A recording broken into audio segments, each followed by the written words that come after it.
Another day, another mini vlog. Samahan niyo ako magluto ng aking Spanish bangus. Of course, first ingredients natin, we need carrots. Dalawang malaking carrots ang ginamit ko dyan. Ganyan cut is optional lamang. And then maglalagay tayo ng ating bay leaves. Okay, 4 pieces ang aking nilagay. Next natin ang ating whole cloves of garlic. 2.5 bawang na gamit ko dyan. Next natin ang ating whole peppercorn. Ayan.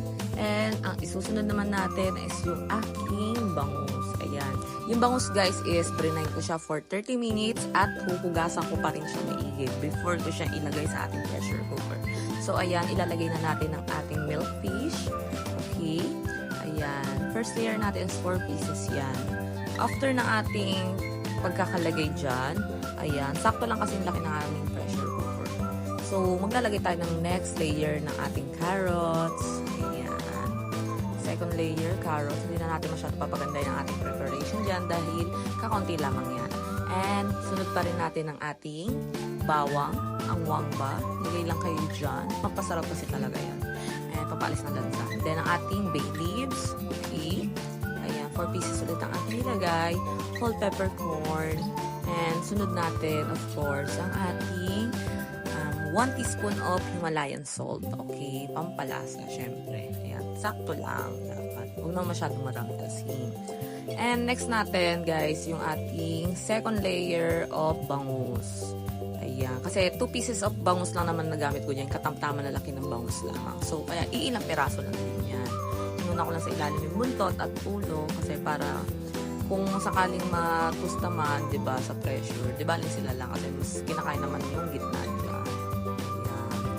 Yan ang pinaka-last layer natin. Of course, yung matitira sa last ingredients natin is yung carrots. Ilalagay na natin lahat yun. Ayan, ilagay nyo dyan. Spread nyo sa gedli-gedli. Ayan, depende sa inyo. Ayan. Pero ako, ganyan na lang yung ginawa ko.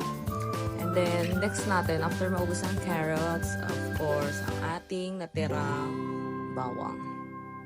Ayan, sige, ilagay ko muna. Ayan, siksik mo dyan. Ayan, yung natirang bawang guys, yung ating mga wangba.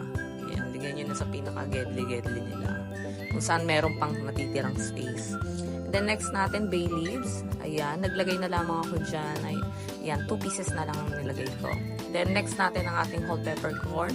Sakto na lang din ang ating dami ng pagkakalagay, okay? Ayan. Next natin is ang ating 1 teaspoon of salt ulit. Pero tingin ko hindi pa na ano yung 1 teaspoon dyan. Naglagay lang ako ng sakto lang din talaga. Next natin, of course, hindi pwede mawawala ang ating pickles. Ayan, syempre, ayan din yung isa sa nagpapasarap ng Spanish bangus, guys. Ayan, spread. Pinabibili na yan siguro sa mga supermarket, yung mga ganyang pickles na hindi yung buo na nilalagay sa burger. Maganda na rin yung ganyan, parang shredded pickles. Ayan, paubos na siya, guys. And then, of course, hindi pwede rin mawawala ang ating green olive oil. Olive pala.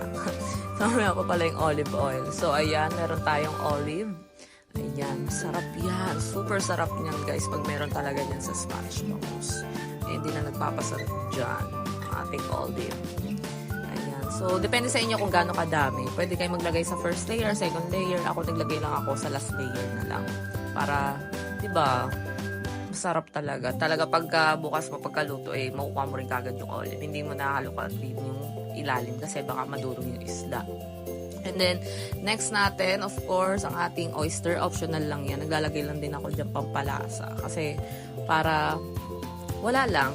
Trip ko lang. Pero masarap talaga siya pag may onting oyster. And then, next natin, ayan, gumamit ako ng organic olive oil.